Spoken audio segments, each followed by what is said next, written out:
Assalamualaikum warahmatullahi wabarakatuh. Salam sejahtera dan salam Malaysia Madani. Yang berusaha Dr. Jeffrey bin Idris, Ketua Pusat Pengurusan dan Pentadbiran Pendidikan Institut Aminuddin Baki. Yang dihormati para panel jemputan, para pemimpin pendidikan, guru-guru, kaunselor, pegawai-pegawai pendidikan dan semua peserta webinar pada pagi ini. Terima kasih kerana bersama-sama kita dalam webinar yang bertajuk Disiplin Murid Era Digital, Cabaran, Tindakan dan Tanggungjawab Pemimpin Pendidikan. Saya, moderator pada pagi ini Muhammad Faizul Firdaus bin Muhammad Zulkifli, berbesar hati memandu sesi perbincangan yang sangat penting ini khususnya pada era digital yang penuh peluang namun juga cabaran terhadap sasiah dan disiplin murid. Untuk memulakan majlis kita pada pagi ini, dipersilakan Yang Berusaha Dr. Jeffrey bin Idris, Ketua Pusat Pengurusan dan Pentadbiran Pendidikan bagi menyampaikan ucapan alu-aluan seterusnya merasmikan webinar kita pada pagi ini. Dengan segala hormatnya dipersilakan Doktor. Bismillahirrahmanirrahim. Assalamualaikum warahmatullahi wabarakatuh. Salam sejahtera dan salam Malaysia Madani. Yang Berusaha Tuan Moderator webinar Encik Muhammad Faizul Firdaus bin Muhammad Zulkifli. Yang dihormati ahli panel pertama Encik Muhammad Jazmi bin Majid KBPA, Ketua Penolong Pengarah Sektor Penadiran Hal Ehwal Murid dan Kurikulum Jemaah Nazir. Ahli panel kedua Tuan ACP Pu Cek Seng, Ketua Jabatan Pencegahan Jenayah dan Keselamatan Komuniti Ibu Pejabat Polis Kontijen Kuala Lumpur. Para pemimpin pendidikan, warga pendidik serta para peserta webinar sekalian, tuan-tuan dan puan-puan yang saya hormati. Alhamdulillah, bersyukur kita ke hadrat ilahi kerana dengan limpah kurnianya kita dapat bersama-sama dalam majlis perasmian webinar IAB yang amat bermakna ini. Ribuan terima kasih saya ucapkan atas kehadiran tuan-tuan dan puan-puan, khususnya para pemimpin pendidikan, guru besar, pengetua dan pegawai-pegawai dari seluruh negara. Kehadiran anda mencerminkan komitmen yang tinggi terhadap pembangunan profesionalisme dan pengurusan pendidikan. Tema disiplin murid era digital, cabaran, tindakan dan tanggungjawab kepimpinan pendidikan amat bertepatan dengan keperluan semasa. Memandangkan isu disiplin dalam kalangan murid ini merangkumi dimensi yang lebih luas berbanding sebelumnya. Di sinilah letaknya peranan kritikal Institut Aminuddin Baki sebagai peneraju dan pemangkin transformasi dalam kepimpinan pendidikan. Sebagai institusi latihan kepimpinan dan pengurusan pendidikan utama negara, IAB sentiasa proaktif dan responsif terhadap keperluan sistem pendidikan semasa. Webinar ini adalah salah satu inisiatif IAB dalam membekalkan ilmu dan kemahiran baru. IAB bertanggungjawab untuk melengkapkan para pemimpin pendidikan dengan kerangka pemikiran dan kemahiran pengurusan disiplin yang efektif sejajar dengan cabaran era digital. Merangka dasar dan amalan terbaik, IAB berusaha menjadi platform perkongsian amalan terbaik dan penghasilan modul latihan yang praktikal, membantu sekolah-sekolah mewujudkan ekosistem pembelajaran yang selamat, beretika dan kondusif. Memperkasa kepimpinan digital, IAB melatih pemimpin pendidikan untuk menjadi agen perubahan yang bukan saja mahir dalam teknologi tetapi juga berupaya membimbing warga sekolah dalam membentuk budaya digital yang positif dan bertanggungjawab. Hasrat IAB adalah jelas, melahirkan pemimpin pendidikan yang berwibawa yang mampu mengemudi sekolah dengan penuh hikmah, khususnya dalam menangani isu disiplin murid agar potensi setiap murid dapat digilap sepenuhnya. Hadirin yang dihormati, menurut data Kementerian Pendidikan Malaysia, sebanyak 7,681 kes buli direkodkan pada tahun 2024, iaitu peningkatan berbanding 6,528 kes pada tahun 2023.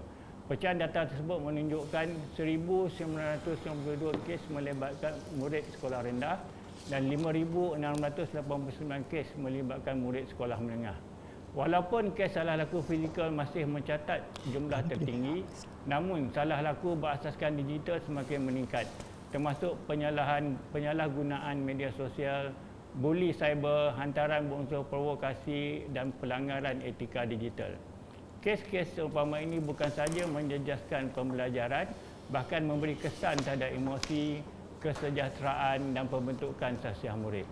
Realiti ini menuntut kita untuk memperkukuh pendekatan kepimpinan, intervensi disiplin serta kerjasama berbagai pihak bagi memastikan sekolah kekal menjadi persekitaran yang selamat, kondusif dan berdaya menyokong perkembangan murid.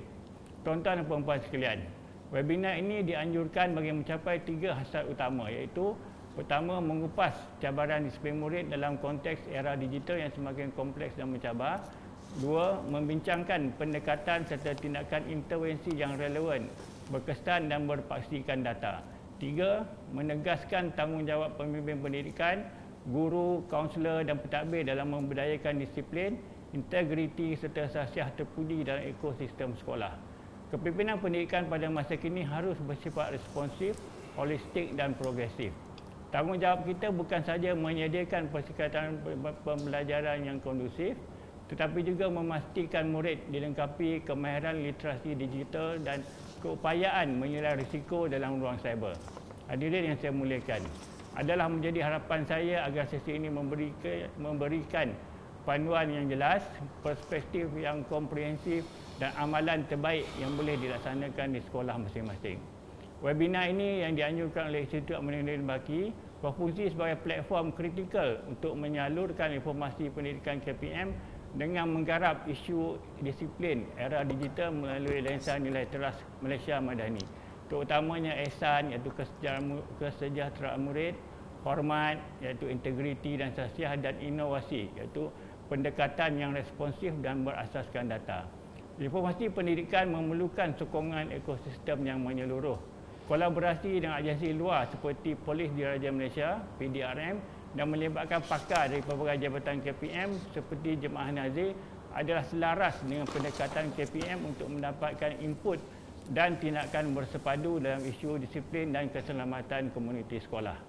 Semoga usaha ini menyumbang kepada pengukuhan budaya disiplin yang lebih mantap, seterusnya memperkasa pembangunan insan dalam kalangan murid selaras dengan aspirasi Malaysia Madani. Dengan lafaz yang mulia, Bismillahirrahmanirrahim, saya dengan ini merasmikan webinar pengurusan hal ehwal murid dan kaunseling di sekolah bertajuk Disiplin Murid Era Digital, Cabaran, Tindakan dan Tanggungjawab Kepimpinan Pendidikan. Sekian, wabillahi taufik wal hidayah. Assalamualaikum warahmatullahi wabarakatuh dan salam sejahtera. Terima kasih Yang Berusaha Dr. Jeffrey atas ucapan alu-aluan dan perasmian yang syarat dengan panduan, visi dan harapan terhadap pengukuhan disiplin murid dalam ekosistem pendidikan digital masa kini. Tuan-tuan dan puan-puan yang dirahmati sekalian, bagi membincangkan topik yang penting ini, kita amat bertuah kerana bersama-sama kita ialah dua panel jemputan yang sangat berautoriti dalam bidang masing-masing. Saya perkenalkan panel yang pertama, Encik Muhammad Yazni bin Majid KBPA, Ketua Penolong Pengarah, Sektor Penaziran Hal Ehwal Murid dan Co-Kurikulum Jemaah Nazir Kementerian Pendidikan Malaysia. Apa khabar tuan? Baik, alhamdulillah, terima kasih. Beliau mempunyai pengalaman yang luas dalam bidang pengurusan hal ehwal murid, disiplin dan pelaksanaan pematuhan standard melalui naziran.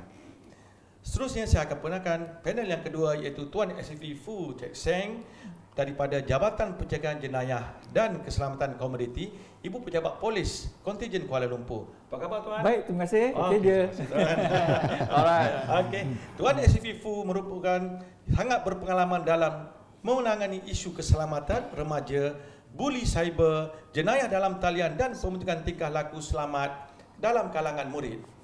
Seterusnya, apa khabar tuan-tuan semua, dan kita boleh mulakan dengan sesi soalan seterusnya dalam webinar ini. Okey tuan, soalan yang pertama saya akan ajukan kepada Encik Muhammad Yazni, iaitu apakah peranan dan cabaran Jemaah Nazir dalam menghadapi isu disiplin murid paling ketara dalam era digital berdasarkan dapatan naziran, dan apakah tindakan utama yang perlu diberi penekanan oleh pihak sekolah? Bismillahirrahmanirrahim. Assalamualaikum warahmatullahi wabarakatuh.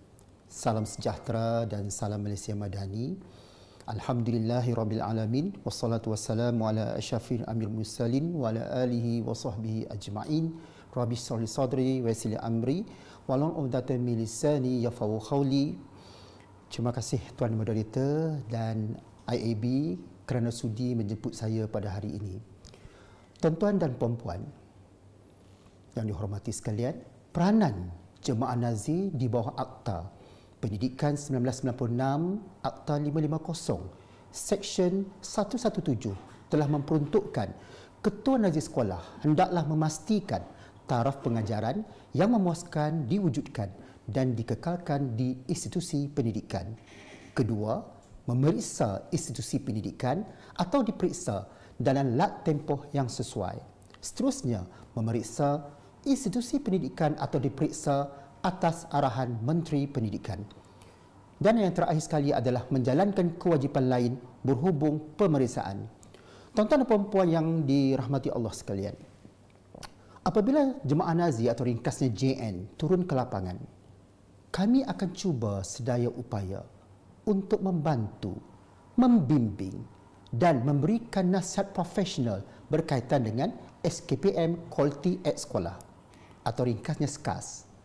SKAS merupakan instrumen penilaian kendiri dalam KPM untuk menilai kualiti pengurusan kepimpinan, dan dalam konteks perbincangan kita pada hari ini, Tuan Moderator, adalah berkaitan dengan pengurusan HAM, kemajadian sasiah murid, untuk membolehkan pihak sekolah melakukan penambahbaikan dalam pendidikan negara.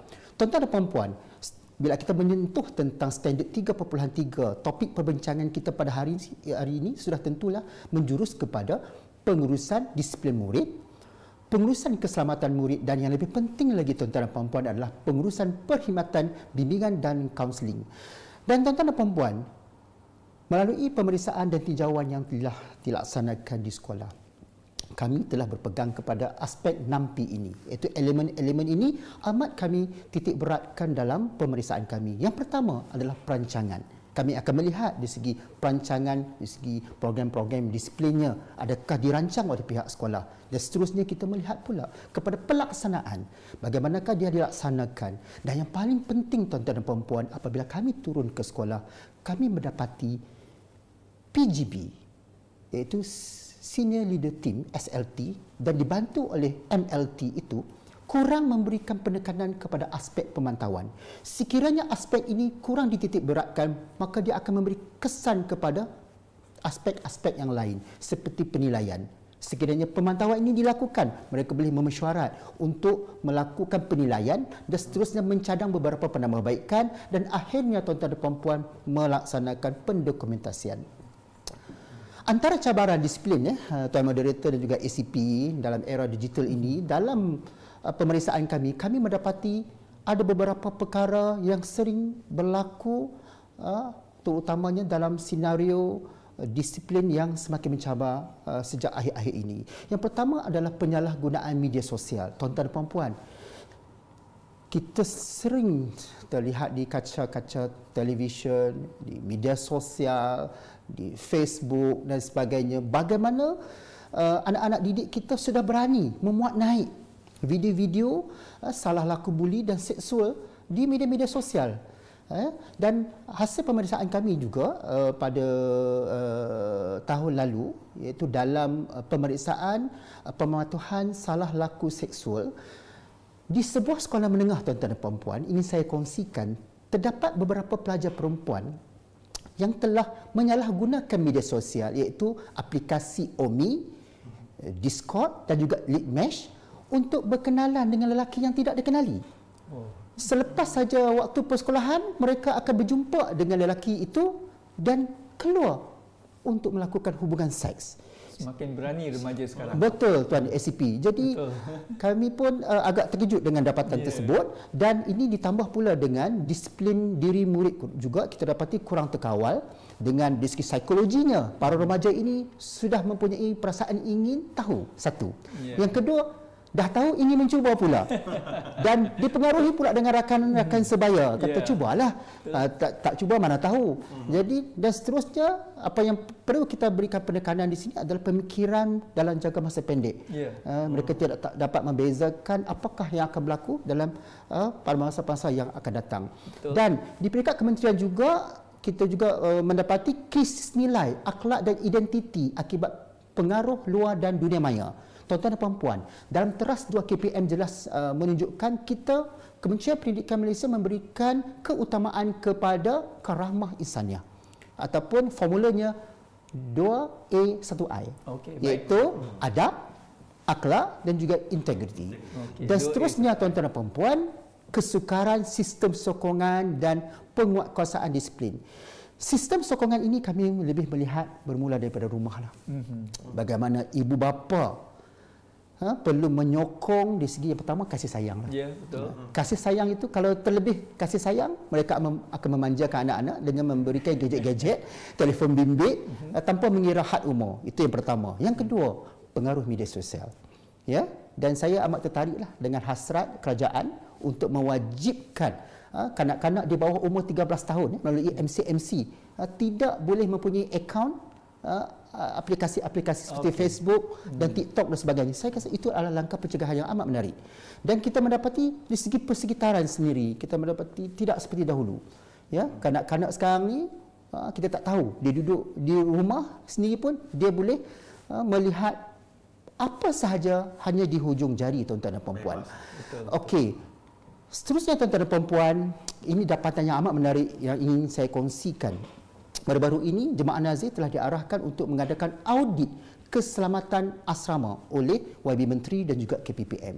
Apabila berlaku seperti yang viral sejak akhir-akhir ini, jadi kami telah turun untuk melihat situasi sebenar di lapangan, iaitu melihat 534 buah asrama di seluruh Malaysia. Antara aspek-aspek yang kami lihat, tuan-tuan dan puan-puan, pertama dari segi keselamatan asrama. Kami melihat dari segi faktor pencahayaan dan kita mendapati di segi pencahayaan di waktu malam hanya 76.97% saja. Maksudnya selebihnya bergelap. Dia sangat bahayalah, tuan moderator. Dan apa yang paling penting, hasil dapatan kami hanya mendapati 33.90 CCTV berfungsi. Dan dapatan kami ini, untuk makluman tuan-tuan dan puan-puan, telah dibentangkan di Parlimen, dan hasil daripada itu, impak daripada audit ini, maka pemasangan CCTV secara berfasa telah dipasang di seluruh Malaysia. Syukur Alhamdulillah. Dan seterusnya, tuan-tuan dan puan-puan, kami menyahut cabaran juga di Jemaah Nazir ini di segi student voice. Dari aspek student voice ini, kami melihat di segi indeks kegembiraan murid, dan kami telah mengadakan temu bual terhadap 2,670 orang murid, dan alhamdulillah hasil dapatannya agak baik, 90% ke atas. Ya, dari segi berasa gembiranya tinggal di asrama 95.77. Namun begitu kita dapati dalam soal selidik ini hanya waktu tidur sajalah kurang mencukupi. Kita dapati 88.28. Kita maklumlah mungkin dia study di waktu malam dan sebagainya. Dan agak membimbangkan kita, tuan-tuan dan puan-puan, stop bully ini, iaitu jumlah kes bully di 534 sekolah ini, kita dapati terdapat 404 kes. Dan daripada 404 kes ini, kita dapati bully lisan ini yang paling tinggi lah, iaitu 41.09%. Mengapa saya memberikan penekanan kepada bully lisan ini, tuan-tuan dan puan-puan? Kerana bully lisan inilah yang menjadi punca kepada berlakunya bully fizikal, bully sosial, dan akhirnya di situ bully cyber, tuan-tuan dan puan-puan, iaitu 4.46%. Dan di pihak Kementerian Pendidikan, apabila berlakunya perkara-perkara ini, YB Menteri dan juga KPPM juga ingin melihat apakah program intervensi untuk mengatasi masalah-masalah ini. Seperti yang kita sedia maklum dalam SPI bilangan 12 pelaksanaan pengurusan salah laku buli tahun 2023 adalah memperuntukkan 4 jenis intervensi perlu dilaksanakan di sekolah. Yang pertama adalah intervensi pencegahan. Kita dapati di situ seperti kempen salah laku buli dan seksual dilaksanakan 92.13. Saya agak baiklah. Dan seterusnya kita pergi intervensi perkembangan di mana slogan kami anti bully telah dilaungkan oleh KPPM kita, iaitu yang berbahagia Dr. Azam. Dan seterusnya adalah intervensi pemulihan. Di sinilah kita melihat bagaimana peranan guru bimbingan dan kaunseling sepenuh masa atau kaunselor itu untuk membantu dengan mengadakan sesi bimbingan dan kaunseling dan juga konsultasi ibu bapa kepada murid-murid yang bermasalah. Dan akhir sekali, tuan-tuan dan puan-puan, intervensi krisis. Intervensi krisis ni maksudnya kalau kata di luar bidang kita terpaksa dihantar kepada psikiatris, satu dihantar kepada PDRM untuk dibantulah. Dan intervensi-intervensi ini di hati saya begitu dekat dengan PDRM iaitu peranan PDRM ini amat signifikan di dalam membantu kita di mana-mana intervensi tersebut. Dan seterusnya tuan-tuan dan puan-puan, kami juga mengenal pasti apakah platform aduan murid di sekolah. Di manakah mereka ingin mengadu kepada siapakah insan-insan yang sudi mendengar luahan-luahan rasa mereka. Dan kami mendapati dalam soal sidik yang kami laksanakan kepada murid, 81.72 murid percaya kepada warden. Bagus. Mungkin warden tinggal di asrama mungkin. Tapi secara keseluruhannya kita dapati GBKSM atau guru bimbingan kaunseling juga menjadi pilihan murid di sekolah. Setakat itu saja Tuan Moderator, saya serahkan kembali kepada Tuan Moderator. Terima kasih. Okey, terima kasih Tuan atas pengusian yang sangat jelas dan berasaskan data lapangan yang sebenar Tuan. Betul. Satu kupasan yang terperinci. Jelas bahawa cabaran digital ini bukan lagi bersifat terpencil pada masa ini, tetapi telah menjadi trend arus perdana dalam tingkah laku murid pada masa kini. Penekanan Tuan tadi mengenai peranan kepimpinan sekolah amat penting dan khususnya pada aspek pemantauan, intervensi awal dan pengukuhan budaya di sekolah. Okey Tuan, seterusnya boleh saya tambah soalan lagi Okey, berdasarkan naziran Tuan, apakah kesilapan yang biasa dilakukan dalam sekolah mengenai isu disiplin digital dan apakah penambahbaikan segala yang boleh dilakukan oleh pihak pentadbir sekolah? Okey Tuan. Terima kasih Tuan Moderator, soalan yang begitu menarik. Tuan-tuan dan puan-puan yang dihormati sekalian, kesilapan biasa dalam menangani isu disiplin digital. Di peringkat sekolah, sebenarnya pendekatan disiplin secara tradisional itu masih diguna pakai. Yang pertama, bila buat salah, amaran. Yang kedua, mungkin teguran membina. Itu perkara-perkara yang biasa berlaku tanpa kita mengenal pasti apakah sebenarnya simptom-simptom yang menyebabkan pelajar tersebut terjebak dalam isu ini, khususnya dalam ketagihan digital. Tuan dan puan-puan, saya berani mengatakan bahawa kalau sekiranya kita mempunyai anak-anak di rumah, anak kita yang berumur 5 tahun, 6 tahun, 7 tahun, sudah tahu untuk mengoperasikan telefon bimbit tanpa bimbingan kita. Kita boleh tanya apa yang kita nak, semua dia boleh tekan dan dia boleh tunjuk dekat kita. Dan apa yang membimbangkan kita tuan-tuan dan puan-puan, itu menjadi ketagihan ataupun dalam istilah kaunselingnya adalah kecanduan digital yang agak mencabar. Seterusnya, kekurangan literasi media juga menjadi topik yang boleh kita bincangkan di sini, di mana murid-murid ini ingin meneroka perkara-perkara yang baru kerana dia nak tahu dan ingin tahu dan sebagainya. Dan seterusnya tuan-tuan dan puan-puan, tiada SOP khusus bagi isu digital di sekolah. Kalau kita tengok di sekolah, dari segi bully cybernya, bila berlaku bully cyber, apa pihak sekolah nak buat? Walaupun kita ada garis panduan salah laku bully di sekolah, tetapi penekanan khusus kepada bully cyber tu masih kabur. Okey, dan seterusnya penyalahgunaan aplikasi sosial seperti saya sebutkan sebentar tadi. Dan yang paling penting yang ketiga tuan-tuan dan puan-puan, bagaimana pula pelibatan ibu bapa di rumah. Dan kita mendapati tuan-tuan dan puan-puan, rata-rata ibu bapa mempunyai pengetahuan yang sedikit saja tentang aplikasi-aplikasi ini. TikTok, Instagram, dan kita dapati kanak-kanak ini dan remaja begitu advance ke hadapan. Dan seterusnya tuan-tuan dan puan-puan, kita dapati yang keempat adalah terlalu fokus kepada hukuman dan kurang intervensi seperti saya sebutkan tadi, tanpa melihat di segi apakah permasalahan di segi emosi mereka, emosi yang kurang stabil. Dan kita mengadakan sesi-sesi kaunseling individu dan kelompok untuk membantu menangani isu disiplin digital tersebut. Dan yang terakhir tuan-tuan dan puan-puan, di segi penguatkuasaan, kita mendapati tidak konsisten di kebanyakan sekolah. Kita dapati ada sekolah boleh bawa handphone, ada sekolah bawa handphone rampas. Dan kita sedia maklum tingkatan 6 dibenarkan untuk membawa handphone. Ada baik dan ada buruknya. Namun begitu, apa yang kita dapati adalah kadang-kala murid itu sendiri menggunakan kesempatan itu untuk mengambil video-video salah laku bully di sekolah dan dimuat naik dalam Facebook. Dan itulah yang agak membimbangkan kita tuan-tuan dan puan-puan. Dan saya ingin memberikan penekanan di sini, iaitu intervensi. Baik. Apabila jemaah nazir turun ke sekolah, kita akan bertanya kepada PGB ataupun guru-guru, cikgu, apakah itu intervensi? Kadang-kadang mereka tengok muka kita untuk menjawab itu. Dan di pihak Jemaah Nazir kami memberikan analogi yang mudah, tuan-tuan dan puan-puan. Analogi yang mudah. Kita demam, sakit, kita jumpa siapa? Kita jumpa doktor. Betul. Apabila kita jumpa doktor, doktor tentulah dia akan periksa badan kita dan dia akan menceritakan apakah simptom-simptom penyakit kita. Betul. Dan dia akan cakap, oh encik ni demam, encik ni sakit urat. Dan analogi yang mudah adalah intervensi ini adalah ubat. Apabila kita nak memberikan ubat kepada para remaja, murid dan kanak-kanak di sekolah, kita mestilah mengutamakan kepada keperluan dan kesesuaian. Betul. Itu yang tidak berlaku di sekolah. Tuan-tuan dan puan-puan, hasil dapatan daripada pemeriksaan salah laku seksual kita mendapati intervensi pencegahan hanya dilaksanakan di 78.41%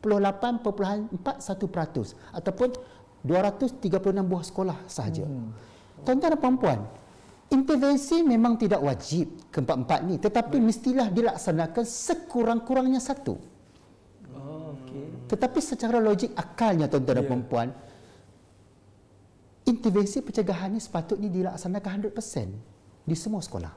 Tetapi kenapa 78.41% saja?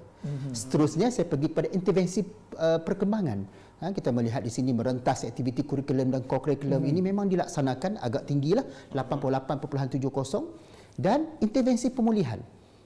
Di sinilah letaknya peranan guru bimbingan dan kaunseling tadi. Bagaimana mereka mencari klien-klien untuk dibantu. Jangan tunggu saja di bilik. Dan antara cara-cara untuk mendapatkan klien, tuan-tuan dan puan-puan, adalah melalui sistem sasiah diri murid. Apabila saya pergi saja ke sekolah-sekolah tersebut, saya kata buka sekejap laptop, tiba-tiba akan masuk satu mesej, ting, dia tulis itu SSDM. Dan saya akan minta dia buka. Bila saya minta guru bimbingan kaunseling tersebut buka, baru saya tahu dia telah menggunakan data SSDM itu untuk membantu murid-murid yang mempunyai masalah-masalah khususnya disiplin tadi. Itu sangat bagus, tuan-tuan dan puan-puan.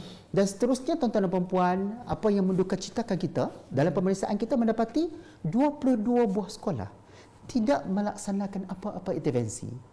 Dan saya juga bertanya kepada tuan guru besar, takkanlah sekurang-kurangnya sekolah ini tidak menghadapi masalah kehadiran murid? Murid tega, takkan tak ada, saya kata. Dia tengok. Kan? Sekurang-kurangnya mesti ada intervensi pencegahan. Dan untuk maklumat, kami di Jemaah Nazir berpandangan sekurang-kurangnya intervensi pencegahan itu perlu dilaksanakan 100%. Dan inilah perkongsian yang amat menarik yang saya ingin kongsikan dengan tuan-tuan dan puan-puan, iaitu Rang Undang-Undang Anti-Bully 2025 yang telah dibentangkan dalam Parlimen pada 3 Disember yang lalu dan telah diluluskan, dan pendaftaran pun telah dilaksanakan oleh BPSH beberapa hari yang lalu. Dan tuan-tuan dan puan-puan, apa yang menariknya di sini, kita memang mempunyai undang-undang dan mekanisme sedia ada lah, iaitu garis panduan yang saya sebutkan tadi, di mana SOP 137-nya, kan, bila berlakunya kes itu mesti dilaporkan kepada PPD dan kes itu mesti diselesaikan dalam tempoh 7 hari. Ini yang biasa berlaku. Tetapi tuan-tuan dan puan-puan, selepas ini apabila RUU anti-bully ini dikuatkuasakan, mereka yang menghadapi isu buli cyber ini akan terbela. Selepas pindaan seksyen baru 507A dan juga 507G itu pada tahun 2025 ini, mereka akan dapat dibantu bagi memastikan mereka yang tidak bertanggungjawab itu akan dibawa ke muka pengadilan. Dibela lah. Ya. Terima kasih, Polisi. Terima kasih tuan. Perkongsian tuan tadi sangat praktikal. Terutama tentang kesilapan lazim seperti respon yang terlalu reaktif, kurang dokumentasi dan kurang kesefahaman SOP digital. Saya percaya para pemimpin sekolah yang hadir hari ini pun dapat mengambil tindakan segera agar pengurusan disiplin lebih sistematik dan menyeluruh. Seterusnya, saya akan bertanya soalan pula kepada panel yang kedua kita, iaitu Tuan SB Fu Cik Seng. Okey Tuan, apakah trend salah laku digital semakin meningkat dalam kalangan murid? Dan bagaimana kerjasama antara sekolah, komuniti dan PDRN dapat diperkukuhkan? Terima kasih. Terima kasih Tuan Moderator. Tapi sebelum saya pergi menjawab soalan itu, saya tertarik dengan kupasan kan, daripada panel satu yang sangat orang kata apa, sangat menyeluruh. Dan kita lihat ya, trend sekarang, dulu zaman kami kecil-kecil dulu, bukan kecil, muda-muda dulu, kami ya. Ini itu orang muda saya tak kacau yang 50 yang 57 ni, yang 57 ni, kami kalau tentang pergi, kita kata mengorat katakan, lelaki yang lebih ke depan. Tapi sekarang tengok perempuan pun lebih berani ya. Dia pergi masuk online, pergi cari kawan-kawan. Zaman dulu kurang berlaku benda-benda macam ni. Maknanya zaman telah berubah. So dalam konteks zaman berubah ni ya, tuan-tuan dan puan-puan, kita dapati bahawa bukan saja pendekatan harus berubah, cara-cara kehidupan, norma-norma kehidupan yang mana lazimnya kita amalkan dulu pun kita perlu adakan perubahan sedikit untuk sesuaikan dengan keadaan sebentar. Jadi itulah sebabnya kita mulakan dengan menjawab dulu. Sekarang baru kita bagi salam. Salam sejahtera tuan-tuan dan puan-puan. Moga semua sihat-sihat, baik-baik. Moga keluarga kita pun sihat-sihat, baik-baik adanya. Yang paling penting ya, kita cakap kita hendak berada dalam keadaan sejahtera dan sihat. Betul. Berada di rumah kan kita nak selamat, keluar dari rumah kita nak selamat, dan balik ke rumah kita pun nak selamat. Betul. So dalam konteks selamat ni, kita percaya bahawa keseluruhannya masyarakat, terutamanya masyarakat Malaysia kita, masyarakat timur, orang Malaysia sekarang, kita hendak selamat. Tetapi sejauh mana kita hendak selamat itu bergantung pada peranan diri masing-masing.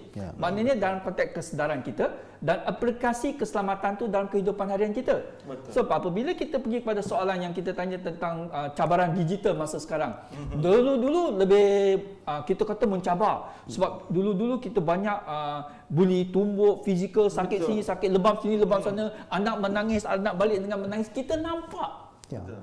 Bila kita nampak, kita dapat melakukan tindakan pemulihan. Kita dapat menyelamatkan dia. Tapi zaman sekarang, zaman digital, benda yang tak nampak. Kita berperang dengan manusia yang tak nampak. Terutamanya kita kata COVID, ke masa contoh COVID. Kita perang dengan virus, benda yang tak nampak. Betul. So cabaran dia sangat besar. So sekarang kita perang dengan digital, dengan alam maya, yang mana pemangsa, penjahat ke, penjenayah ke, semua tu kita tak nampak. Yang kita nampak mangsa. Dan nampak mangsa pula, kesan-kesan dan orang kata apa, tak nampak sangat. Sebab dia tidak secara fizikal. Dia secara dalam alam maya jugalah benda-benda. So itulah cabaran yang kita hadapi sekarang. Dan apabila kita kata dalam peningkatan isu-isu yang dalam alam zaman digital ni, selalunya kalau dulu kita kata bully, kita bully fizikal, sebagaimana tuan panel satu sebut, kita kata mulut, verbal, verbal yang paling ketara, dan di sanalah bermulanya pelbagai bully yang datang. So dalam konteks digital ni, dia juga menjadi satu cabaran yang mana sensitiviti individu sebenarnya. Dalam konteks kita zaman kami bukan orang muda sekali lagi. Kami dulu nampak hujan je. Janji jangan ada petir. Kita selalu pergi padang, kita main bola. Dulu main bola, kita main kaki ayam. Betul. Tak ada boot, tak ada kasut. Dengan kita boleh gelecek, boleh slide, zoom. Itulah selesanya. Zaman sekarang, cuba kaki ayam pergi ke padang. Tak selesa. Lepas tu kalau hujan, jangan keluar rumah. Sudah menjadi berbeza. Dan kalau zaman dulu, bukan anak, kami yang menjadi anak, kita selalu kat rumah, ibu bapa balik. Kita boleh tak nak balik. Zaman sekarang, anak selalu kat rumah, kita keluar, pergilah jemur matahari sikit. Ada vitamin D sikit. Tak ada, panas sikit, elak. Jalan kat tepi pun elak. Saya tengok kadang-kadang, mencabar juga ni. Sangat-sangat berubah. So itulah dia tuan-tuan dan puan-puan ya. Apabila menghadapi perubahan ni, kita sebagai ibu bapa, kita pun juga kena berubah. Berubah dalam konteks mana? Dalam konteks bila kita dapat perhatikan secara fizikal segala kesan-kesan yang mudah kita perhatikan, maka kita kata kita boleh kesan. Dalam konteks yang digital mana kita suka untuk kesan, maka perhatian kita kena bertambah. Kalau dulu perhatian kita setakat 50%, sekarang perhatian kita kena pergi sampai 80%. Saya konteks cerita dalam konteks begini ya. Itu kemudian. Masa kita panjang lagi ya. Kita pergi kepada yang kedua. Selain daripada bully cyber yang kita nak cerita ni, yang kita kata meningkat ialah kita kata ketagihan tentang gadget. So kita nak cakap ketagihan. Tadi saya suka ayat kecanduan. Itu bahasa yang cukup menarik tu. So tapi saya faham maksud, walaupun kali pertama saya dengar, tapi saya sudah faham maksud dia. Maknanya ketagihan juga yang terhadap kita suka nak lepaskan gadget tersebut. Ini juga satu masalah yang sekarang kita hadapi. Okey. Kemudian kita pergi kepada satu lagi yang kita hadapi, masalah yang kita hadapi sekarang ialah di mana apabila kita terlalu kebergantungan kita terhadap gadget-gadget ini terlalu tinggi, maka secara tidak langsung kehidupan kita lebih kepada gadget. So dalam kehidupan kepada gadget ni, kita sudah keseronokan kita, kemudahan, sebab dalam gadget ni kita nak post message sangat mudah. Kita kata di hujung jari ya, tuan moderator, di hujung jari. Betul lah, di hujung jari. Dan apabila terlalu mudah, kita lupa bahawa benda yang kita kongsi itu betul tak betul. Jadi secara tidak langsung dia berlaku di mana benda-benda yang tak sihat pun kita begitu juga. Begitu mudah dia ke udara. Dan itulah cabaran-cabaran yang kita hadapi. So bila kita pergi kepada konteks bagaimana kerjasama kita ya, PDRM, pihak sekolah dan juga pihak masyarakat ya dalam membentong perkara-perkara sedemikian, saya berani mengatakan bahawa kerjasama kita selama ini memang sangat bagus. Cuma isu yang timbul sekarang ialah kebagusan. Saya tak tahu yang ini betul tak betul, tapi belajar dari kecanduan. Kebagusan yang kita lakukan selama ini sebetulnya kita perlu ada sedikit penambahbaikan dan segi perubahan supaya kita sesuaikan dengan situasi semasa. Dulu sebagaimana dulu kita kata kalau kita di setiap sekolah kita ada pegawai perhubungan sekolah. Pegawai perhubungan sekolah ni adalah liaison dalam semua sekolah, dia menjadi jambatan di antara sekolah dengan polis. Dan sekarang kita telah menambah baikkan peranan yang dimainkan oleh pegawai perhubungan sekolah. Kemudian kita pergi kepada guru-guru. Guru-guru dulu juga kita kata dulu guru-guru kita masa zaman pakcik dari jauh kan kita tengok saja guru disiplin kita sudah cuba menghilang. Sebab guru disiplin datang bawa rotan. Cikgu disiplin ni dia bawa rotan tak sembat pun. Betul. Tapi kami ni yang 57 tahun ni rasa risau. Tapi sekarang dah tidak dibenarkan. Tak apa, it's okay. Tak benarkan pun tak apa. Tetapi kita kena fikir cara lain pula bagaimana hendak mengadakan satu yang boleh memberi implikasi kesan kepada murid-murid supaya mereka risau dan takut untuk melakukan kesalahan. Dia begini ya, dalam konteks melakukan kesalahan, satu is habitual, kita suka, kita gairah, kita suka, sebab kita dah buat satu, kita buat dua, dah buat tiga, kita rasa ketagihan pula melakukan kesalahan, kita rasa keseronokan melakukan kesalahan. Satu lagi ialah kita takut melakukan kesalahan. Takut melakukan kesalahan dalam konteks ada orang lihat kita, ada guru disiplin, ada peraturan, kita takut untuk melakukan kesalahan. Satu lagi yang kita ada peraturan pun kita cuba cari cara lain untuk melakukan kesalahan tersebut. Ini yang menjadi cabarannya. So itulah sebab kadang-kadang kita kata bagaimana kita hendak memberi impact supaya orang tidak melakukan kesalahan. Secara tidak langsung dulu kita kata deterrent, ketegasan. Sekarang sudah kita pergi kepada kemesraan yang mana kita hendak mendidik pula. So dalam mendidik kita kena tingkatkan kesedaran. So itu yang kita hendak orang kata apa, kita buat perlakuan sikit, perubahan sikit. Sebagaimana panel 1 pun dah sebut tadi, kita hendak meningkatkan nilai-nilai moral, nilai-nilai pendidikan. Ada 2A, 1I. Macam-macam benda-benda macam ni semua ialah dalam konteks kita lebih kepada pandangan kita dan dalam usaha kita untuk meningkatkan nilai dalam hidup kita. So itu sangat bagus. Cuma kebagusannya sekali lagi, bagaimana kita hendak sampaikan fahaman kami sebagai ibu bapa ni dalam konteks the appreciation of value, menghayati nilai tu dapat sampai dan juga fahaman murid-murid juga sama. Walhal dia tidak mungkin sama. Fahaman kita tentang nilai appreciation of value daripada kita berbeza dengan murid-murid. Sebab kalau kita cakap dengan orang dewasa, kita kata nilai ni sangat bagus. Murid kita kata nilai tu sangat bagus dalam konteks apa? So mereka ada banyak soalan. Dan soalan yang di masa sekarang ialah soalan mereka kurang ditanyakan. Jadi kita sebagai ibu bapa kita rasa mereka tahu walhal mereka tidak tahu sepenuhnya. Itulah antara cabaran-cabaran dia. Okey, terima kasih Tuan atas gambaran menyeluruh berkenaan dengan trend semasa dalam kalangan murid. Apa yang Tuan sebutkan tentang peningkatan kes buli cyber, penyebaran kandungan tidak sesuai, dan penggunaan platform digital secara berisiko sangat membuka mata kita bahawa pendidikan keselamatan digital perlu bergerak seiring dengan disiplin sekolah. Memang, Tuan sekali. Tepat. Okey, seiring sejalan ya. Seiring sejalan Okey, seterusnya Tuan ada soalan yang seterusnya. Baik. Dari perspektif PDRM, okey, apakah indikator awal atau red flag yang sekolah boleh perhatikan Betul. bagi mengenal pasti murid berisiko terlibat dalam salah laku digital? Baik, terima kasih. Ini saya sangat setuju ya. Saya sangat tertarik dengan soalan ini sebenarnya. Dalam konteks, kalau sebenarnya saya ingin jawab respon sikit. Kalau dalam konteks PDRM ya, Tuan Moderator. PDRM ni orang dewasa. Ya. So kami apabila kami menyedari the red flag, orang kata apa, tanda-tanda yang perlu kita melaksanakan intervensi ini, maknanya kita sudah bertindak. So saya rasa itu tidak menjadi masalah ketara sebab rata-rata kita orang dewasa, kita tak tahu nak bertindak pun kita akan cari cara untuk bertindak. Dalam konteks PDRM kita lebih kepada penguatkuasaan undang-undang. Sekarang macam mana pihak PDRM kami hendak blend masuk ke sekolah.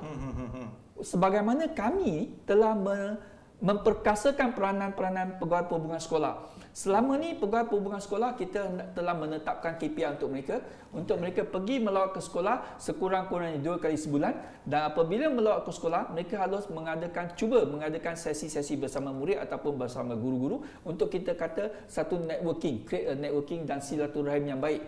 Apabila kita ada silaturahim yang baik, perhubungan yang baik, maknanya kita mudah berhubung, nombor satu. Selesa berhubung. Selalu kita cerita, saya mudah berhubung. Ya, mudah berhubung. Mudah berhubung, adakah anda berhubung? Tidak, sebab tak selesa berhubung. Betul. So sekarang kita nak mudah berhubung, gadget, selesa berhubung. Saya nak call je lah. Ini. Nak call, tak nak call, nak call. Maknanya kita dah tak selesa nak berhubung sebenarnya. Kerana merapatkan jurang lah. Ya, betul. Terima kasih. Antara PDRM dengan sekolah. Tepat sekali. Ya, tepat sekali. So dalam konteks ini kita hendak pegawai perhubungan sekolah pergi bukan saja untuk melaksanakan aktiviti harian bersama murid ataupun bersama guru. Kita hendak pegawai perhubungan sekolah pergi sekolah mengenali. Mengenali guru, mengenali murid. Nah, itulah yang kita kata kebersamaan.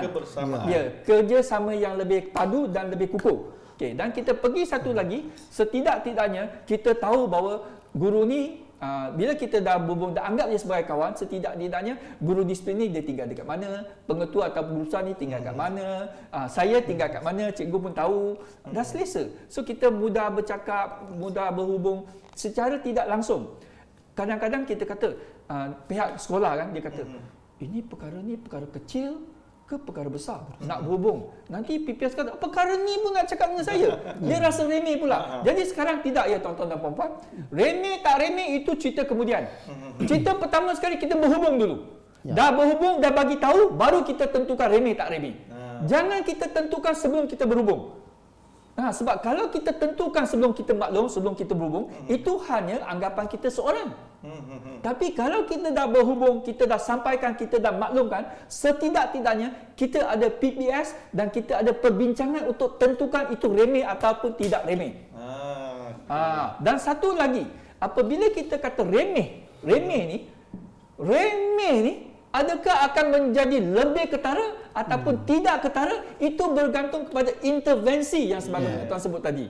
So kalau kita tak cakap, tak bagi tahu, tak selesa nak bagi tahu, maka remeh ini akan tinggal remeh dan akan jadi macam-macam selepas ni yang mana kita tidak tahu. Sebagaimana bully yang verbal akan jadi fizikal, akan jadi cyber, akan jadi pelbagai. Sebab anggapan remeh yang ditentukan oleh pandangan kita sendiri tanpa perbincangan, tanpa kita bawa ke tengah untuk kita kupas bersama-sama. Jadi bersyukurlah kita dapat kupas pada hari ini. Jadi tuan-tuan dan puan-puan, jangan kita pandang remeh, jangan kita pandang ringan. Remeh tak ringan, kita cerita dulu baru kita tentukan.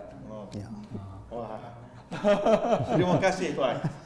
Terima kasih. Seperti mana yang kita pernah selalu dengar, PDRM dan masyarakat berpisah tiada. Polis dan masyarakat berpisah tiada. So itu kita pergi pada konteks sekolah. Jadi kita pergi pada konteks lebih jauh, kita jangan lupa ya. Kita selalu ingat sebagaimana panel, saya setuju tuan. Ibu bapa memainkan peranan penting sebab mereka ada masa dekat rumah. Anak-anak dengan ibu bapa, mereka ada masa orang kata rapat di rumah. Jadi itu antara ibu bapa dan anak-anak. So hantar pergi ke sekolah, so antara anak-anak dengan guru-guru. Keluar daripada sekolah sebenarnya ada antara anak dan masyarakat. Betul. Jadi masyarakat jangan nak lepas tangan. Kerana anak-anak orang pun anak-anak kita. Dalam konteks mereka adalah ahli masyarakat kita. nak kita tolak mereka ke tepi. Mereka pun salah satu ahli keluarga kita yang merupakan anak orang lain, tapi mereka adalah golongan dalam masyarakat kita. So kalau baiknya dia, maka baiklah masyarakat kita. Kurang baiknya dia, maka kurang baiklah masyarakat kita. Saya selalu bagi contoh kepada anak-anak dekat sekolah ya. Apabila kita tengok kawan kita kena buli, kan? Saya tidak suruh kamu pergi, jangan pergi leraikan. Tidak, silap-silap yang pergi leraikan pun kita pun kena tumbuk. Itu kena. Saya pun tak nak kena tumbuk. Tapi saya minta tuan-tuan dan puan-puan, anak-anak sekalian berani melakukan satu perkara. Berani untuk mencari bantuan. Berani untuk mencari bantuan ni ada dua. Satu, berani untuk cari bantuan dalam konteks segera. Di mana kita boleh bertindak, kita pergi cari bantuan. Tetapi kalau keadaan tidak mengizinkan, sebab kalau kita pergi cari bantuan, orang tahu, kamu pergi mana?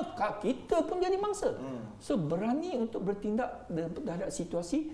Sesuai boleh kita dapatkan bantuan segera, kita pergi dapatkan bantuan segera. Tak sesuai, kita bertenang dulu, kita melihat keadaan situasi. Sekiranya keadaan itu bertambah bahaya, kita kata, "Paman, tolong, jangan nanti sesuatu dulu."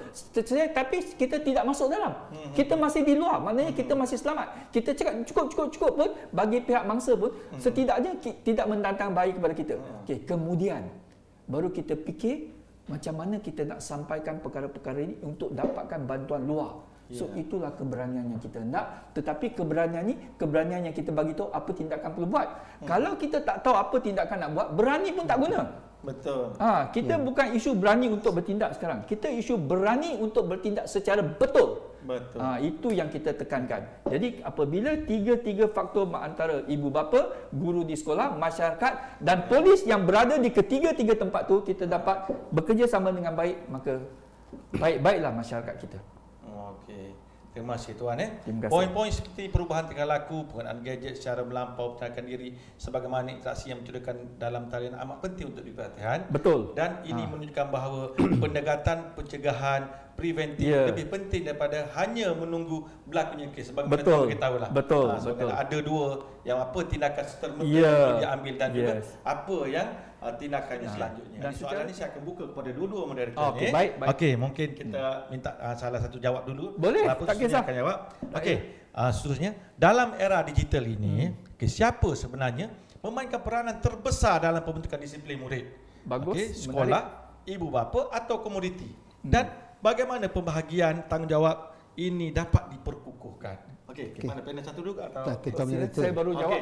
Ketua Moderator, saya amat tertarik dengan intisipati pembentangan daripada Tuan ACP Fu tadi iaitu yang pertama kebersamaan. Ya, betul Tuan. Ketiga-tiga dimensi yang melibatkan ibu bapa, sekolah dan komuniti ini perlu berdiri seiring. Berjalan seiring. Betul. Kerana sekiranya salah satu elemen ini tidak berdiri bersama, maka isu keselamatan dan juga disiplin dalam kalangan murid ini sukar untuk ditangani. Saya beri satu contoh tuan-tuan dan puan-puan. Apabila berlakunya kes-kes salah laku buli di sekolah ataupun seksu di sekolah, kita mendapati guru bimbingan dan kaunseling memainkan peranannya untuk menjemput ibu bapa, mengadakan konsultasi ibu bapa. Tetapi apa yang berlaku tuan-tuan dan puan-puan, ini menarik ni. Bukan semua ibu bapa yang boleh menerima anaknya melakukan kesalahan disiplin. Satu. Tepat sekali. Okey, satu. Yang kedua, anaknya mengalami masalah tekanan emosi yang teruk. Sehingga berlakunya masalah anxiety. Dia ada stres, dia ada kemurungan dan juga anxiety, kebimbangan yang melampau. Dan apabila berlakunya kebimbangan yang melampau itu, guru bimbingan kaunseling ini akan menjemput ibu bapa dan menceritakan kepada ibu bapanya untuk dibawa berjumpa dengan psikiatris. Ada dalam kalangan ibu bapa berpandangan anak dia bukan gila. Padahal kita mencari satu solusi untuk membantu kesejahteraan emosi murid ini agar tidak terganggu sehingganya berlakunya kes salah laku buli dan seksu di sekolah. Dan kita dapati tuan-tuan dan puan-puan, saya amat bersetuju dengan ACP Fu tadi, komunikasi. Komunikasi itu mestilah bermula daripada rumah. Sibuk macam mana pun ibu bapa dengan bekerja mencari makan di luar, jangan lupa tuan-tuan dan puan-puan, kita mempunyai tanggungjawab kepada anak-anak di rumah. Ruangkanlah sedikit masa untuk bertanya khabar, Tadi pun kita bertanya khabar. Ya, bertanya khabar. Betul. Apa yang berlaku pada hari ini. Kadang-kadang bila berlakunya komunikasi itu membolehkan anak-anak meluahkan apa sebenarnya yang berlaku di sekolah pada hari ini. Kadang-kadang anak-anak ni takut untuk menceritakan yang dia telah dibuli di sekolah. Betul. Berbeza dengan kita SP4 dulu Kalau kita kena rotan dengan cikgu, kita nak balik, kita takut nak cerita dekat ibu bapa. Ya, kita akan dapat kali kedua. Ya. Tapi itu dalam generasi terkini tidak berlaku sebegitu. Di mana apabila berlakunya kes-kes salah laku buli, mereka memilih untuk cara berdiam diri. Kerana takut akan menerima tekanan-tekanan ataupun berlakunya kes-kes buli yang lebih teruk. Pada ibu bapa, berilah ruang kepada PGB dan warga sekolah untuk menceritakan keadaan yang sebenar. Betul, setuju. Jangan terus upload dalam YouTube, Suka-suka je. video dan TikTok. Terus komen pihak sekolah tanpa mengetahui apakah situasi sebenar atau permasalahan sebenar yang berlaku di sekolah. Sangat komprehensif. Bagaimana pula pandangan ada segi panel? Saya nak sentuh-sentuh tindakan yang perlu diambil oleh ibu bapa. Sebab dalam konteks rumah, dalam konteks sekolah dan dalam konteks komuniti, polis ada peranan yang boleh dimainkan dan mana ibu bapa kena tahu bagaimana nak berhubung dengan polis. Okey, yang pertama sekali kalau tindakan ibu bapa sekarang, zaman sekarang kita lihat apabila ada perubahan dalam anak-anak kita sekalipun, itulah sebab saya cakap tadi, bila kita dulu secara fizikal, kita perhatian kita terhadap anak ialah 50%, sekarang secara digital kita kena 80% kerana banyak-banyak peranan dan tindakan ataupun emosi di dalam diri anak-anak kita sudah tak nampak. Itulah sebab perhatian kita kena lebih. So dalam konteks perhatian kita lebih ni, saya sangat setuju balik kepada isu komunikasi. Dan zaman sekarang bukan saja ibu dan anak punya anak bapa punya komunikasi, ibu dan bapa, suami dan isteri pun kena ada berkomunikasi. Saya risau sekarang ialah, saya cukup risau. Habis kerja, suami balik rumah, isteri sibuk dengan chat GPT. Isteri pun bekerja sebab Kuala Lumpur terutamanya, dia rumah dua pendapatan. Maknanya ibu bekerja, suami bekerja, isteri pun bekerja. Isteri balik sampai rumah, chat GPT. Suami balik sampai rumah pun chat GPT. So tengok anak pun chat GPT. Anak bukan chat GPT, dia macam-macam chat aplikasi yang dia. Sebab dia sibuk, kita anggap dia membuat kerja rumah. So itulah sebabnya tuan-tuan dan puan-puan. Dalam kesibukan kita, kebergantungan kita dengan gadget-gadget ni, dekat rumah tentukan satu masa untuk kita lepaskan sebentar. Supaya peranan kita sebagai bapa di rumah tidak diambil alih oleh chat GPT. Peranan kita sebagai ibu di rumah tidak diambil alih oleh Gemini. Peranan anak sebagai seorang anak di rumah tidak diambil oleh apa-apa DeepSeek ke sekalipun. Tidak diambil oleh aplikasi AI. Maknanya kita berada di rumah. Rumah kita masih ada penghuni. Kalau masing-masing semua dengan alam digital, maknanya rumah kita sudah bukan rumah kita sudah jadi alam digital. So di mana bapa, di mana ibu, di mana anak, semuanya di alam maya. Di manakah rumah anda? So itu yang saya nak bagi tahu. So dalam konteks ini, kita tahu bahawa menghubungi polis cukup mudah. Kita hanya dial 999 saja. Okay, selain daripada dial 99, kita ada talian rakan kop. Itu semua kita boleh dapat melalui internet semua. Saya tak risau orang nak dapat talian polis. Even di Kuala Lumpur, maklumat polis mudah didapati. Even di Kuala Lumpur kita pun tahu. 0322662222. Itu panggilan operator Bukit Aman. Kalau dalam kecemasan, kita kata 0322663333. Itu dalam bentuk kecemasan. Balik kepada isu yang sekarang kita nak cerita bahawa peranan polis berada di mana-mana, kita kena tahu bagaimana dan berani untuk berhubung dengan pihak polis mendapatkan bantuan.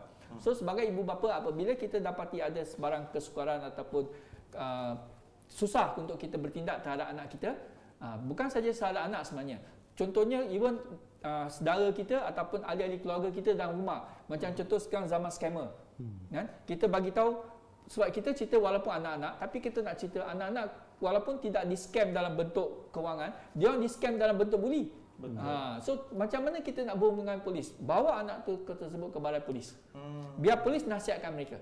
Contoh kita tengok anak kita main game dah terlalu berat sangat. Kita pun tak tahu game apa yang dia main. Bawa dia ke balai polis, biar polis tanya dia. Biar polis risik. Kita nak tengok handphone dia, alamak, kita mengganggu hak asasi kita, tak percaya aku lah mak aku ni. Apalah mak aku ni tak percaya. Apalah bapa aku tak percaya aku langsung. Begini nak selesaikan isu ni tak payah. Kita percaya pada anak. Biar polis tengok handphone dia. Polis tak percaya ke percaya, polis siasat. Kemudian pergi pada pihak sekolah. Saya sangat setuju yang mana kita kata sekarang peranan PPS, kita kata kita dah masukkan cara-cara untuk menyiasat. Kita profilkan anak-anak yang berisiko ni. That's why kita tahu dia tinggal kat mana, adik-adik keluarga kita. Dalam konteks siasatan kita panggil profiling. So apabila kita ada butir-butir profiling ni, maka intervensi mudah dijalankan. PPS sanggup kerjasama dengan pihak sekolah sampai satu konteks di mana sekiranya pihak sekolah berasa kurang selesa untuk membawa polis beruniform untuk pergi ke sekolah kerana takut risau menakutkan, polis sanggup untuk tidak beruniform. Kami akan pakai baju-baju kami yang mana kalau kita ada amanita, kita ada rakan-rakan pencegahan jenayah, kita akan pakai baju, kita panggil baju korporat. Dan kita hanya buktikan kita boleh dengan tunjukkan kad kuasa. Tujuannya supaya kita tidak menimbulkan suasana yang tidak harmoni di dalam masyarakat itu. Kita menghormati keluarga sampai ke tahap begitu. So, pergi sampai ke peranan masyarakat juga. Jadi kita minta NGO semua sangat-sangat kerja yang selama ni sangat-sangat kerjasama ni, kita minta bantuan supaya kita tambahkan sedikit elemen yang penguatkuasaan. Dalam konteks kita nak pastikan supaya tiada sebarang pelanggaran peraturan yang berlaku. Contohnya kita hendak melakukan sesuatu tindakan yang baik, tetapi kadang-kadang kita berlaku pelanggaran dalam tindakan tersebut. So nak mengelakkan begitu, kita libatkan pihak penguatkuasaan. Bukan saja pihak polis, mana-mana pihak penguatkuasaan pun sama. Kita boleh tindakan. Dan salah satu penting yang di sini kita nak bagi tahu bahawa bukan saja pihak-pihak kebajikan ataupun jabatan-jabatan kebajikan ada mediator. Polis sekarang pun telah diajar, terutamanya pegawai perhubungan sekolah, kita pun mendidik polis kita untuk menjadi mediator. Sekiranya sekolah memanggil ibu bapa untuk pergi ke sekolah untuk datang bagi tahu tentang isu-isu ni, di mana ibu bapa agresif, kita libatkan polis sebagai mediator dalam tersebut, biar polis tengok keganasan. Sebab kita akan beritahu, kita bukan nak berganas hari ni, kita nak selesaikan masalah. So jadi secara tidak langsung kita akan mententeramkan, mengimbangkan situasi tersebut untuk memudahkan perbincangan. Sebab kalau masing-masing bawa emosi, susah kita nak berbincang. Ya, kita stablekan emosi tersebut untuk kita memudahkan perbincangan. So itulah dia yang mana kita kata kita tahu bagaimana untuk semua pihak memainkan peranan masing-masing. Dan secara tidak langsung kita nak tahu objektif kita hanya satu, iaitu kemenjadian murid-murid sekolah. Ya. Setuju. Okey. Terima kasih kepada kedua-dua panel kita atas pandangan yang sangat seimbang. Okey, jelas bahawa isu disiplin digital ini tidak boleh dipikul oleh satu pihak sahaja, tapi memerlukan yang pertama sekolah sebagai pengurus ekosistem disiplin, dan seterusnya ibu bapa sebagai pengawal dan model penggunaan digital. Betul. Komuniti dan agensi keselamatan sebagai pihak sokongan dan pemantau risiko, dan seterusnya. Ini menggambarkan pendekatan whole of society yang sangat relevan dalam memastikan murid berkembang selamat dan berdisiplin. Betul. Okey, seterusnya tuan, ini soalan yang terakhir. Oh, terakhir sudah. Terakhir. Okey, baik. Okey. Baik. Jika tuan-tuan diberi peluang untuk memberi satu pesanan utama kepada pemimpin sekolah mengenai disiplin murid era digital, apakah pesanan yang paling penting yang perlu diutamakan? Saya jemput tuan panel yang pertama. Okey, terima kasih Tuan Moderator ACP Full. Terima kasih, saya suka dengan pandangan-pandangan daripada ACP seperti tadi. Kita berkongsi tuan. Pertama sekali tuan-tuan dan puan-puan, dari segi mewujudkan kesedaran. Itu dulu yang pertama. Baik. Apa saja program-program ataupun aktiviti yang berfokus kepada disiplin murid di sekolah haruslah berimpak tinggi untuk menimbulkan kesedaran dalam kalangan murid di sekolah. Itu dulu yang saya ingin tegaskan di sini. Okey, saya apa gunanya kita mengadakan 10 program? Tapi just buat saja, tetapi tidak berimpak tinggi untuk menimbulkan kesedaran kepada murid-murid. Yang kedua, di segi aspek pemulihan. Tuan-tuan dan puan-puan, kita juga perlu lebih, kalau di Jemaah Nazir kita lebih pada deep dive. Kita lebih menyelami perasaan murid itu untuk melihat di manakah sebenarnya punca. Adakah daripada keluarga, adakah daripada murid itu sendiri, ataupun daripada rakan-rakan sebaya yang banyak mempengaruhi perubahan tingkah laku murid itu sendiri. Dan kita dapati pemulihan ini ataupun intervensi pemulihan ini sangat penting untuk dilaksanakan oleh guru bimbingan dan kaunseling serta dipantau oleh pengetua dan guru besar. Itu yang paling penting sekali tuan-tuan dan puan-puan. Dengan erti kata yang lain tuan-tuan dan puan-puan, GPKSM ini apa saja program yang dilaksanakan, maklumlah kepada pengetua dan guru besar. Maklum ini cikgu. Betul. Ini progres kami. Okay, pergi kepada pesanan sebenarnya saya cukup suka kita nak bagi tahu bahawa kita nak cara nak menyelesaikan sebenarnya paling penting. Okey, apabila kita cerita bahawa macam kita kata anak kita kecanduan semua tu, kita tak tahu apa nak buat. So kita pergi dapatkan bantuan. Sebab konteks bukan kata mudah ya. Dalam penerangan yang mudah untuk mengubah anak, perbuatan tu tak mudah. Ya, tapi teori dia simple. Kalau kita faham teori dia, sebab jawapan dia bagaimana kita buat berbeza. Ada orang suka nasi goreng, ada orang suka mi goreng. Jadi perbezaan perbuatan beza. Tapi konsep dia sama saja. Iaitu nombor satu ialah kita kena beri dalam konteks pendidikan, kita memberi pendidikan kepada anak tersebut supaya dia tahu apa yang dia buat ni salah. Sebab sekarang dia tahu salah tapi dia masih buat. So macam mana nak ubah? Nombor satu ialah supaya dia tahu. Kita bagi dia knowledge, itulah kita mendidik. Bagi dia knowledge supaya dia sedar sampai knowledge itu menjadi satu belief. Dia satu kepercayaan kepada diri dia bahawa itulah perbuatan yang membaik kepada diri dia.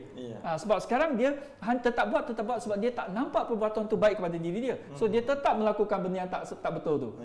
So the belief. Dan bila dah the belief buat, barulah dia akan berlakunya satu perubahan tingkah laku yang positif. Okey, untuk buat tu bukan mudah, cakap senang. Bagi knowledge, change the belief, change the action. How? How tu lah dia tuan-tuan dan puan-puan, kita kena dapatkan bantuan, sokongan. Dan bantuan sokongan ni berada di mana? Itulah pesanan saya tuan-tuan dan puan-puan. Jangan kita ingat semua perkara hendak kita selesaikan sendiri. Tidak. Hidup di dunia ini kita bukan keseorangan. Hidup di dunia ini kita bermasyarakat. Kalau nak hidup berseorangan, orang kata pergilah satu pulau hidup sendiri. Tuan-tuan dan puan-puan, pergi pulau pun kita tidak hidup sendiri. Sebab ada binatang buas. Jadi tak ada tempat kita nak cari kita bersendirian. Semua ada saja masyarakat cuma masyarakat yang berbeza. Masyarakat yang tak nampak. Saja gurau. Jadi apa yang kita nak buat ialah kita nak bagi tahu, kita kena faham bahawa kita bukan berseorangan. Jadi dalam menyelesaikan sesuatu isu, kita pun boleh selesaikan cara kolektif. Dalam bentuk kolektif ialah sekiranya dari pihak polis dan pihak sekolah, apabila kita mendapati individu ini, murid ini, dia menjadi apa yang tega dan suka, lazimnya kita cuba tengok sama ada kita nak approach dia secara bersendirian ataupun kita nak approach dia secara berkumpulan. Di mana kita kumpulkan mereka. Sebab kalau kita approach secara bersendirian, nampak sangat sensitivity dia. Kalau kita approach secara berkumpulan, so nampaklah keseimbangan dia, saya masih normal. Jadi pelbagai approach ada. So balik kepada apakah pesanan yang paling penting kepada yang saya kita nak kongsi dalam pandangan saya. Semuanya penting tuan-tuan dan puan-puan. Cuma macam mana kita nak jadikan kepentingan itu dapat dipraktikan. Iaitu kita kena ada satu anggapan bahawa kita kena hidup secara kolektif dan segala isu-isu disiplin ini kita bukan jadikan satu tindakan yang untuk menghukum. Kita menjadikan dia sebagai tindakan yang korektif, correctional. Betul tuan-tuan. Terima kasih. Terima kasih tuan-tuan atas pesanan yang sangat bernilai ini. Daripada kedua panel yang melakukan perkara yang sama, dapatlah saya simpulkan bahawa disiplin digital bukan hanya soal hukuman, ia soal pembentukan watak dan literasi digital murid. Betul. Seterusnya, kepimpinan sekolah ialah peneraju utama yang memandu budaya sekolah. Seterusnya, intervensi yang cekap, kolaboratif dan proaktif adalah kunci dalam menangani cabaran digital. Alhamdulillah, kita telah mendengar pandangan yang sangat bermakna daripada kedua-dua panel kita yang sangat hebat ini dan berpengalaman ini. Terima kasih kepada Encik Muhammad Yasni, Ibn Majid, KBPA, Tuan ACP, sama-sama, Cik Seng dan Yang Berusaha Dr. Jeffrey atas ucapan lawan sebentar tadi. Terima kasih juga kepada semua peserta yang mengikuti webinar ini. Semoga perkongsian hari ini memberi kefahaman lebih jelas tentang tanggungjawab pemimpin pendidikan dalam memperkukuhkan disiplin murid di era digital demi melahirkan generasi beradab, berakhlak dan berdaya digital. Dengan itu, saya menutup sesi ini. Sekian, terima kasih. Baik, terima kasih.